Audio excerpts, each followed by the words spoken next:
I've been using the Pixel 8 Pro every single day for the past 6 months, and I'm here to tell you if it's still worth buying in 2024. If you're considering buying a Pixel 8 Pro in 2024, you probably have 3 questions on your mind since the phone is about 6 months old now. Number 1, what about it has aged well? Number 2, what about it has aged poorly?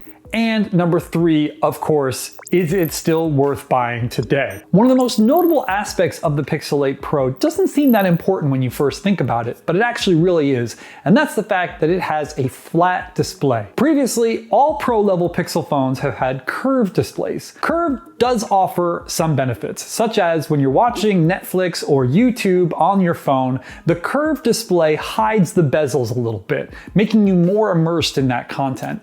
The problem with curved displays, though, is that when you're doing gesture navigation, such as swiping in from the edge to go back, you have to swipe over that curve, and it's not really convenient to do that. Flat displays, though, make swiping like that a breeze. So in other words, having a flat display makes the phone easier to use. Also, it makes the phone more in line with what we expect in the future. The Galaxy S24 series, for example, all have flat displays now. iPhones all have flat displays, and we're expecting a lot of phones from other manufacturers to start adopting flat displays over curved displays. This makes the Pixel 8 Pro a good investment for the long haul because as the years go on, it'll be on trend instead of feeling like a phone from a few years back. Another thing about the Pixel 8 Pro that's aged really well is Class 3 biometric security support for Face Unlock. What does all that mean? First, let's look at the iPhone. Most iPhones that come out these days do not have fingerprint sensors. They rely wholly on Face ID.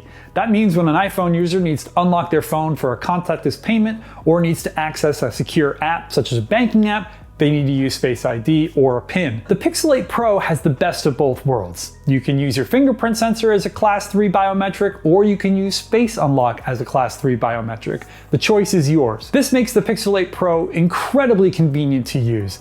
And it also puts it a leg up over pretty much every other Android phone on the market, since most do not offer Class 3 support within Face Unlock. Of course, we can't talk about the Pixel 8 Pro without talking about all the cool AI features that Google introduced with the phone back in October when it launched. There are a whole bunch to look at, but I want to talk about 3 that have become integral to my life, and that's Circle to Search, Magic Editor, and Video Boost. Circle to Search is something that I've talked about in a bunch of Android Authority videos already, so I'm just going to touch on it briefly. Essentially, you circle what you see on your display and it immediately goes to a Google search for you. This has been super helpful for me when it comes to things like shopping, translation while traveling, or just figuring out what's going on in a video that I'm watching. Magic Editor is something that I use all the time as well. I take a lot of photos for Android Authority, and sometimes that photo is just a little bit off. I could go into Photoshop and fix it up manually, but sometimes just a couple of taps in Magic Editor and it is fixed up. This is a huge time saver and I highly recommend giving this a shot. Video Boost is another incredible feature with this phone, and it's something that is totally exclusive to the Pixel 8 Pro. The way Video Boost works is that you capture a video on your phone, you upload that video to Google servers, Google processes that video and then allows you to download it, and when you get it back, it's completely different and so much better than what you shot. We can't talk about pixels without talking about cameras, and the Pixel 8 Pro has, bar none, the best camera system of any Pixel ever. The 50 megapixel primary sensor is absolutely astounding, and the telephoto lens also produces stunning results. I just went on a South American trip with my family, most of whom use iPhones, and I became the designated photographer because they all saw how much better the shots came out when I used the Pixel 8 Pro than when they used their iPhones. I highly recommend using the Pixel 8 Pro if smartphone photography is really important to you. There's pretty much nothing else on the market that can compete. Unfortunately, not everything about the Pixel 8 Pro can age well. And the thing that's aged the worst is the temperature sensor on the back. When Google first launched the Pixel 8 Pro, it said that you could use the temperature sensor on objects only, such as a soda can or a cup of coffee. It did say that it was going to get FDA approval so you could use it on yourself, and to its credit, it did do that. However, all the evidence we've collected so far shows that this temperature sensor is not at all accurate. Using that on myself just seems like a bad idea. If I'm feeling sick, I need to know what's going on with my body, and I need to use a thermometer that I can trust. And I can't trust the Pixel 8 Pro. Another thing that's aged poorly about the Pixel 8 Pro is the Tensor G3 chipset. Maybe I shouldn't say that it's aged poorly. Let me say that it is going to age poorly. When Tensor G3 first came out in October, it was already behind. The Qualcomm Snapdragon 8 Gen 2 beat it in numerous metrics. Now we have the Qualcomm Snapdragon 8 Gen 3 and it absolutely clobbers Tensor G3 across the board. Let me be clear though that this doesn't mean that the Tensor G3 is a bad chipset. In fact, it's really good. If all you're doing is basic smartphone tasks like shooting a video, browsing the web, checking your email, you're gonna have a fine time. When you start to push the limits of what the processor can do by playing really intensive games for a long period of time, or trying to do high-level tasks like video editing, you're gonna face some bottlenecks.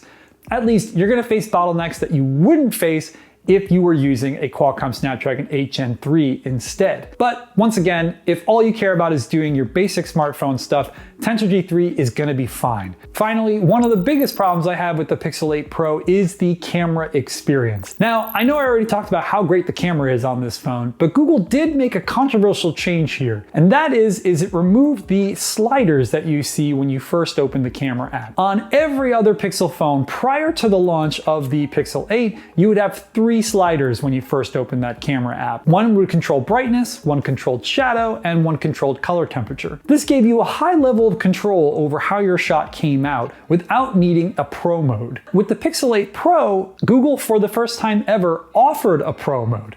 And because of that, it removed the sliders and moved those controls into that Pro mode. That's fine, but it also removed the sliders from all the other Pixels, including the Pixel 8. So that means that no one gets these sliders anymore, and if you want to control those aspects of your shot, you have to use Pro mode. What's even worse is that having those sliders buried in the Pro mode of the Pixel 8 Pro, it's not as easy to use as when you had those sliders right there on the display. Is the Pixel 8 Pro still worth buying today in 2024? If you're just looking for a simple answer, I'm going to go ahead and say yes, the Pixel 8 Pro is probably the best phone you can get on the market right now. Now, for a more nuanced response, it may be better to wait if you want to buy a new Pixel. For example, let's start with the update commitment. For the first time ever, Google is offering 7 years of updates for the Pixel 8 Pro.